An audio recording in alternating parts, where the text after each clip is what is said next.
All right, what's good, my YouTube family? We back with another Trendy, and it's the middle of the summer, baby. What's good, my boy? Man. What's good, bro? You already know, man. Gary was in Miami acting a fool. Really on your poppy time. I told you last episode I was going poppy all summer 2022. The releases are just dropping by the dozen. Like, it's absolutely crazy. It's mayhem in the streets. There's drops from every major brand, collaborations with major luxury and streetwear brands, and we'll highlight a couple of things that we feel like we absolutely got to talk about. So thank you for checking into the mid-year check-in.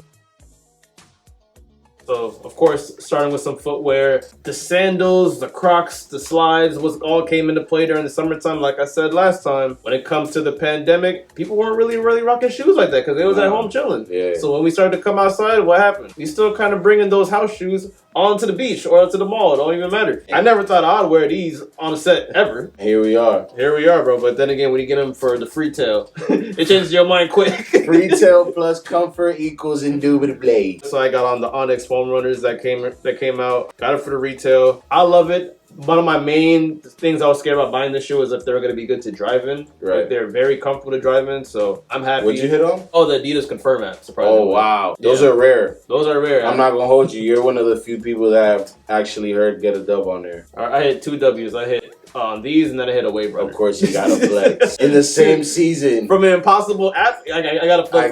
I guess you do. I think, like, when it comes to the Salehi Croc and the foam, they kind of went in the same. Bro, people had laces going through the foam runner. That's how I know it's getting too big. It was a how to lace video on the foam runner, gang. I can't front. TikTok is a nefarious app.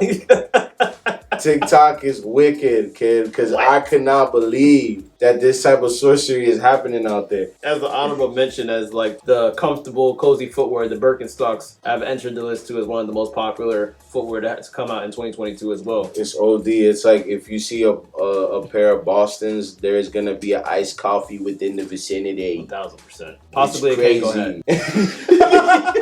He said possibly a Kango to the back. To the back. Gotta be to the back. Gotta be Mando to the back. And Capris. And Capris. When it comes down to it, though, like, that's a really good alternative. I'm not really crazy about the Birkenstocks with the feet out, with the 2 straps. That's the OG wave. I get it. Or the Marnies. I know everyone's going crazy over those right now. Man, you haven't. Man, understand me. Leather lining in the summer is wipe. I'm really glad that you touched on the leather lining because, my boy, I got the Union too.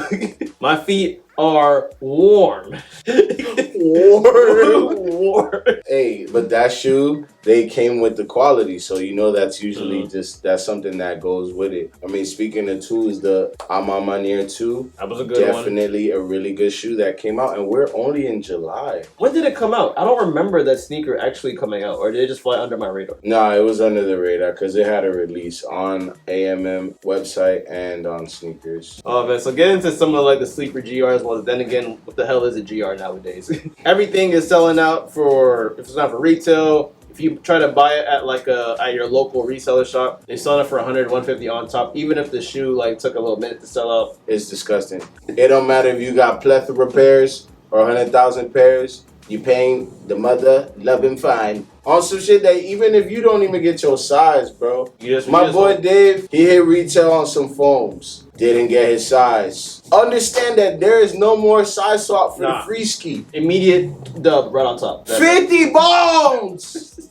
Cause I didn't get my size? Damn! This is a critical situation we have here, bro. This is crazy, bro. What else came out this year that really is worth talking about? Bro, those Red Thunder 4 surprised the hell out of me. I don't know if it's really surprising because it is a 4 at the end of the day. But the fact is, yo, that shoe is really selling for $400 to $450, bro. Like, bro, we come from an era, bro, like back in 2010, 2011, not to sound like those dudes, but spending $400 to $450 on a shoe was considered heat. You was getting some crazy heat. Honestly, if it's a GR shoe, we know that it was never going to get to that point. But I think also our culture was really inclined to being like, if it's not the original, then we was not really on it. Because even lifestyle shoes wasn't really hitting like that. That is true.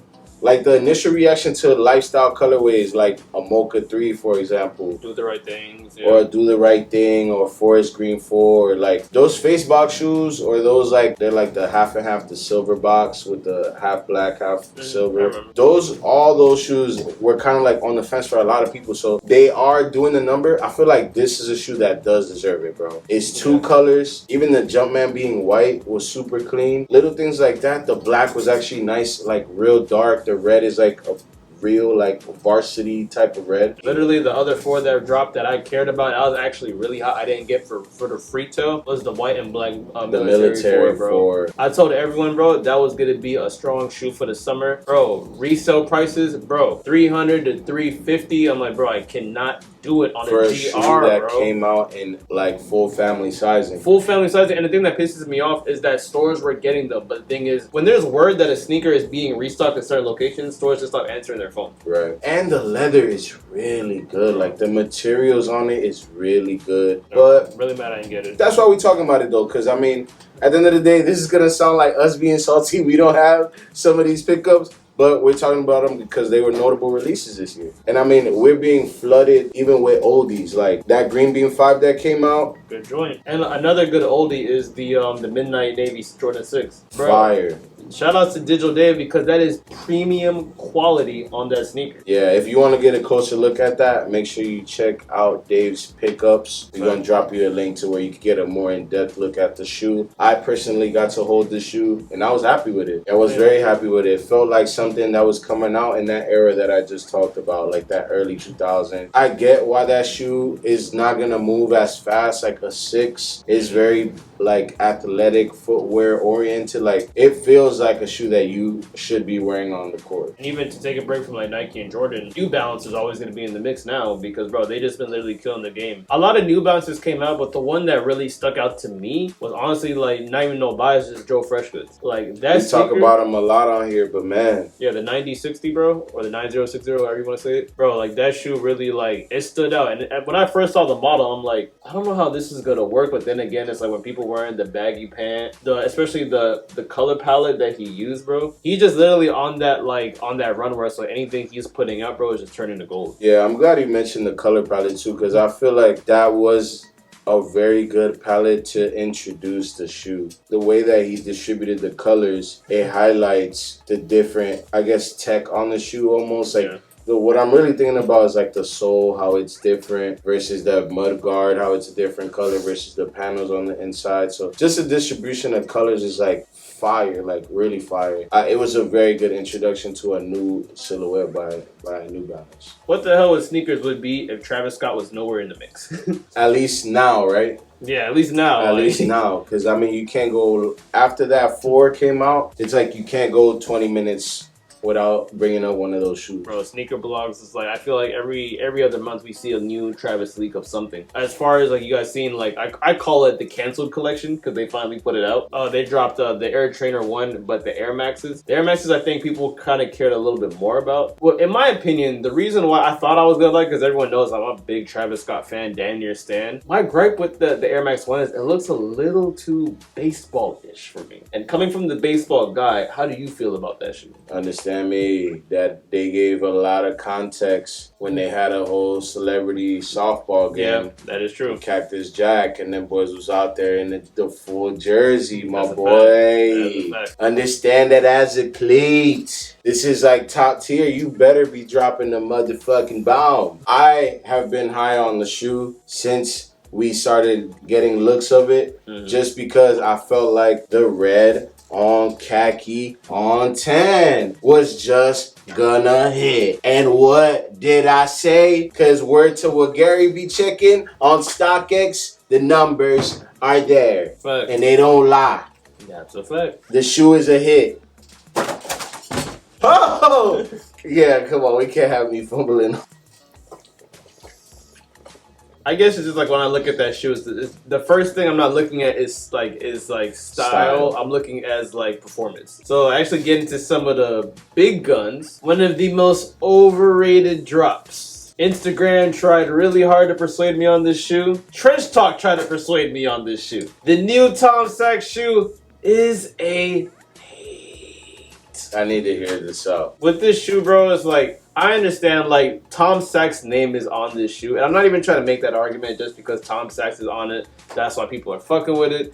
But me just speaking as a personal fan of sneakers, this shoe is boring, fam. Your argument is the whole fucking dynamic of the shoe. I understand, but the thing is that Instagram is trying to tell me that y'all busting fits with this casual of a shoe. The last casual sneaker that I really seen that I was like, okay, was with the freaking Nike Flyknit trainer. You just added to the point of why this shoe is more of a general purpose because you named a trainer that became a casual wear. This is a shoe that is made for casual wear by someone who made shoes that honestly before weren't accessible. The 2.0, did it come out? Did it really? The overshoe, niggas didn't know it was the shoe under. You feel me? And then when we found out, the shoe skyrocketed. For him to do, it's kind of like the way I saw it was like my bad. Let's drop some that maybe some of you guys will be, maybe if we try hard enough, maybe some of you guys will have some of my shoes type thing, bro. Tom Sachs is of course someone who makes shit for NASA, right? So he helps he's an engineer for NASA. They help design fucking astronaut suits. That's where the whole thing of the overshoe came from, right? This man literally made a shoe that the whole mantra of the shoe is that you wear it for whatever you want to do. But people are making it more than what it is just because Tom Sachs' name is behind it. So it's personally not his fault. It's just the hype. Yeah, it's the hype. And like to get on a more like serious like tone, the Mambasita. It's honestly something that is almost like the story is wrapped into the hype of the shoe. You know what I mean? The fact that it was damn near called back. There was people who had pairs of it that wasn't the immediate family. Now it's almost part of the renewal, like the mending of that relationship between the Bryant family and Nike. In the same breath, the shoe does look nice in person, but it's a Panda Kobe, as a tribute to the daughter. But in the end of it, it's a black and white shoe. It's a black and white shoe, and we can break every shoe down like that and make it sound cap. But when we do highlight what's nice about it, it's like the graphic on the sock liner, the story, the fact that it has his daughter's number on it and all that. That's beautiful, and the story adds to that, and that's why we love these shoes. So if someone like Jerry admires NASA as a whole, the fact that Nike is collaborating with someone who actually does work at NASA or for NASA, make a collective that's inspired by how the way they approach their work, that I feel like it gives it a curve when you're looking at it. I guess my main gripe with that shoe is if the purpose was for comfort and accessibility to GPS, I think the number of pairs kind of come into play in my opinion. Even rollout and everything. I had a whole rant about Tom Sachs. If you're going to highlight ingenuity, I feel like that also goes in with accessibility. I should be able to go to a store and hold this shoe. I honestly couldn't say the last time I walked into a shoe store on release day and tried on the shoe. Anyway, so we gonna get into probably the two biggest drops, the most headlines that we've seen. The deepest pockets drops. That's what they call it. The deep broke pockets. Boys, you guys can exit the video now if you want to. But drop a like before you did with your broke head, man. Going into the second place, my personal favorite drop of the year so far is the Adidas and Gucci collab as a whole. So I'm gonna get into the shoes.